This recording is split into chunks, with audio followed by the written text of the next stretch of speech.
We've just had a fantastic event called the Recurring Revenue Forum in London, and I'm here with Anders, who has the coolest job title of being a futurist. I'm actually very envious of that job title. Anders, today we heard an awful lot about analog hearts, digital brains, and the way in which that is being used to shape the engagements that we're having. What do you think defines utopia, defines the best of breed that an organization can do today? So I think the battle for the hearts and the minds of tomorrow's customers is one that will be won by brands who are able to win the enduringly analog emotional hearts and the increasingly digitized, mobilized, even roboticized, rational minds of the customer. And the way we need to do that is across both the, let's call it the left brain and the right brain, both across functionality and emotionality at the same time. And very, very few brands are nailing this.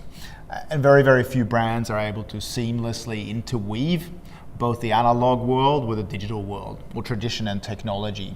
But the ones who do and make it frictionless and seamless, they are the ones that are sort of create almost magic for their customers. They're also the ones who get fans and enduring loyalty, and as a result, recurring revenue. We've heard a lot of how the business to consumer world is being taken lock, stock and barrel and being adopted by the business to business world, or the business to enterprise world, or the business to everyone world, as it's sometimes called. What do you think are the potential benefits, and what are the pitfalls of that sort of bringing the consumer world purely into a business to business engagement? I think one of the challenges, of course, is that we've been spoiled with great, beautiful interfaces, say via mobile. And we can all think of examples of how easy it is to geo-contextually, in real time, solve your transport needs with a push of a button on your mobile device, knowing exactly when a particular vehicle turns up on your doorstep, how long it's going to take to meet your loved ones after a meeting.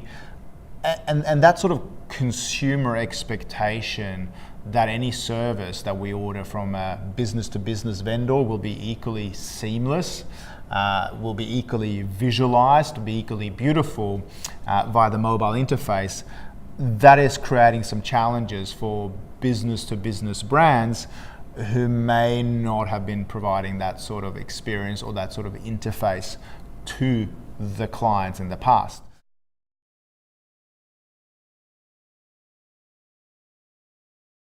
So what are the 3 or 4 major buyer personas? What are their attitudes, their beliefs, their values? What's the psychometric or the psychographic of your buyer persona? And get really, really clear on what they value.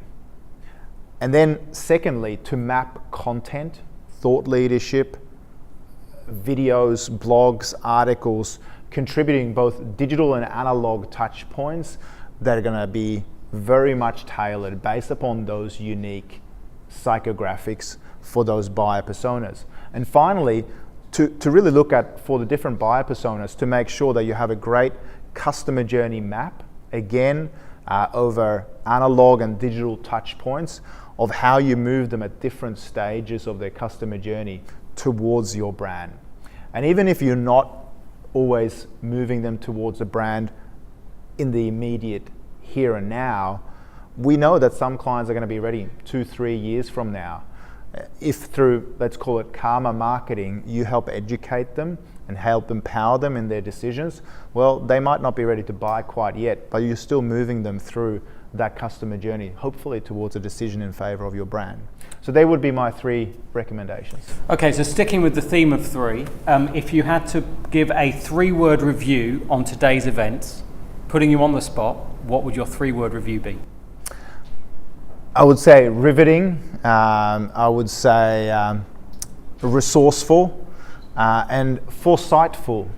Riveting, resourceful and foresightful. Thank you very much. Thank you.